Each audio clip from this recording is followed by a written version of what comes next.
मोदी को बता दिया और मोदी ने पाकिस्तान को बता दिया कि दरअसल उसकी हैसियत क्या है। मुझे नहीं लगता कि पाकिस्तान को सुहाग की कीमत मालूम है या सिंदूर की कीमत मालूम है। न्यासों का हिसाब हुआ है जो पहलगाम में बहे हैं, उन सिंदूरों का भी हिसाब हुआ है जो आतंकवादियों ने उजाड़े थे। कि हिंदुस्तान पहले किसी को छेड़ता नहीं है और अगर कोई हिंदुस्तान को छेड़ता है तो हिंदुस्तान कभी किसी को छोड़ता नहीं है।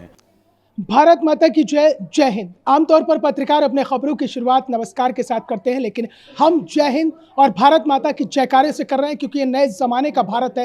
ये घर में घुसकर मारता है और पहलगाम आतंकी हमले का जिस तरह से हिंदुस्तान ने जवाब दिया है, आतंकवादियों के 9 ठिकानों पर हमला किया, नेस्ता नाबूद कर दिया। कह सकते हैं कि आतंकवाद पर अंतिम प्रहार किया है भारत ने। आंसुओं का हिसाब हुआ है जो पहलगाम में बहे हैं, उन सिंदूरों का भी हिसाब हुआ है जो आतंकवादियों ने उजाड़े थे। ज़्यादा बातचीत करने के लिए मेरे साथ मौजूद है हमारे एसोसिएट एडिटर ब्रजेश श्रीवास्तव जी। आपका बहुत बहुत स्वागत है। कह सकते हैं कि आतंकवाद पर भारत ने अंतिम प्रहार कर दिया है, तोड़ दी है कमर पूरी आतंकवाद की। बिल्कुल मोहसिन, देखिए सबसे बड़ी बात यह है कि हिंदुस्तान की एक रवायत है। हिंदुस्तान के लिए कहते हैं कि हिंदुस्तान पहले किसी को छेड़ता नहीं है और अगर कोई हिंदुस्तान को छेड़ता है तो हिंदुस्तान कभी किसी को छोड़ता नहीं है। आज एक बार फिर हमने इसको साबित किया है। पूरे देश में गुस्से का उबाल था जब ये पूरी 22 अप्रैल को ये पूरी घटना हुई पहलगाम की। बेगुनाहों को कत्लेआम किया गया, आतंकियों ने धर्म पूछ पूछ कर जो है कत्लेआम किया। और सबसे बड़ी बात यह थी कि एक पैगाम भी भिजवाया था आतंकियों ने। कहा था कि मोदी को बता देना। मोदी को बता दिया और मोदी ने पाकिस्तान को बता दिया कि दरअसल उसकी हैसियत क्या है। पाकिस्तान को बता दिया कि दरअसल जो आतंक को पाल रहे हो उसका किस तरीके से हम नेस्तनाबूद कर सकते हैं, यह हमारी क्या ताकत है।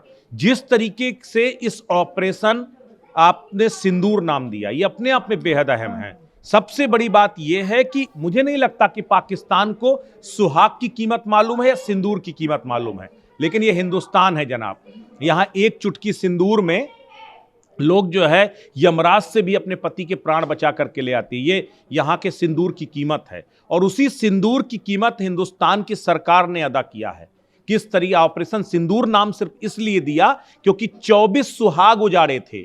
24 महिलाओं के सुहाग को उजाड़कर, उनके सिंदूर को उजाड़कर आतंकियों ने मोदी को पैगाम दिया था और प्रधानमंत्री नरेंद्र मोदी ने उस पैगाम को स्वीकार किया और जो रिटेलिएशन था, जो बदला था, वो इतना भयानक था कि पाकिस्तान कांप रहा है। 9 ठिकानों में सैकड़ों की तादाद में आतंकियों को तबाह कर दिया, नेस्तनाबूद कर दिया, जमीदोज कर दिया। ये तस्वीर है हिंदुस्तान की, ये तस्वीर है बदलते हुए भारत की। तो ये अपने आप में बेहद अहम था। इसमें कई चीजें अहम हैं। आप देखिए, कहते हैं जोश में होश नहीं खोना चाहिए। अगर भारत चाहता तो पहलगाम हमले का जवाब पहले ही दिन दे सकता था, लेकिन उसमें ना जाने कितने बेगुनाहों की जान जाती। इसीलिए फूंक फूंक कर कदम उठाया गया, एक एक लाइन पर विचार किया गया, एक एक टारगेट को सेट किया गया और उसके बाद वहां पर अटैक किया गया। हमने किसी भी एक बेगुनाह का, हमने बदला तो लिया, लेकिन यह तय किया कि किसी बेगुनाह की जान ना जाए। हमने यह तय किया कि किसी भी जो है सिविलियंस को कोई नुकसान ना पहुंचे। पाकिस्तान के सैन्य ठिकानों को छोड़ दिया हमने, पाकिस्तान के तमाम उपक्रमों को छोड़ दिया हमने, सिर्फ टारगेट अटैक किया है। कहां? जो लश्कर का था, जो जैश का था, जो अलग अलग आतंकियों के ट्रेनिंग कैंप थे, जो ठिकाने थे, उनको नेस्तनाबूद किया है।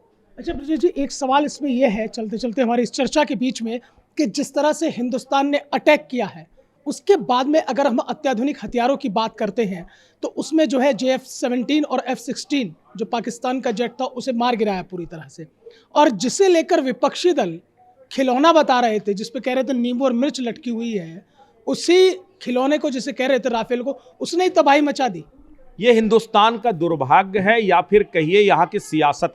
1999 में जब बोफोर्स का मुद्दा, जिस समय बोफोर्स ने सरकारें बदल दी थी, आप सोचिए कांग्रेस की सरकार चली गई थी बोफोर्स के दलाली के मुद्दे को लेकर के, लेकिन उसी बोफोर्स ने 1999 में कारगिल को जो है अगर फतेह करने में कामयाबी दिलाई तो बोफोर्स थी। उसके बाद रफाइल आया, रफाइल को लेकर के खूब राहुल गांधी रफाइल को लेकर के उड़े, कांग्रेस के जो है प्रदेश अध्यक्ष अजय राय उस पर नींबू मिर्च लगा करके कह रहे थे तो झुनझुना है। उसी झुनझुने ने पूरे पाकिस्तान को झुनझुना दिया। उसी झुनझुने ने पूरे पाकिस्तान को इस वक्त ऐसी खलबली मचाई है कि भूकंप से उतनी तबाही नहीं आती जितनी उस रफाइल से निकलने वाली जो मिसाइलें थी उन्होंने तबाही मचाई है। तो ये इस देश का दुर्भाग्य है कि जो संहारक है उसी पर सबसे ज्यादा राजनीति। हथियारों के हिसाब से बड़ा मजबूत रहा है हिंदुस्तान सैन्य शक्तियों में।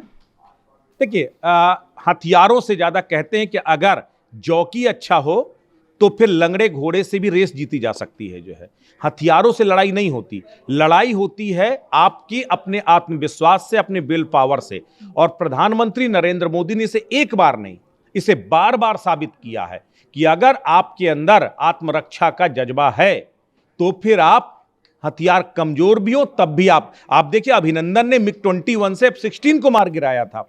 कहां F-16 और कहां मिग-21, लेकिन ये जज्बे की बात थी। अभिनंदन में जज्बा था, उसने F-16 को मार गिराया। तो ये हिंदुस्तान है, यहां अत्याधुनिक हथियार हमारी उस ताकत को, समृद्धता को बताते हैं।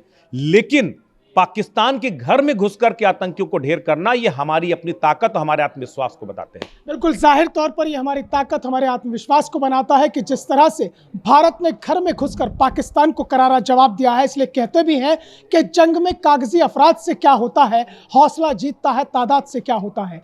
आपको हमारी ये वीडियो कैसी लगी, आप हमें कमेंट बॉक्स में कमेंट करके जरूर बताइएगा। अभी हमारी चर्चा लगातार जारी है, जो हिंदुस्तान ने पाकिस्तान को करारा जवाब दिया है।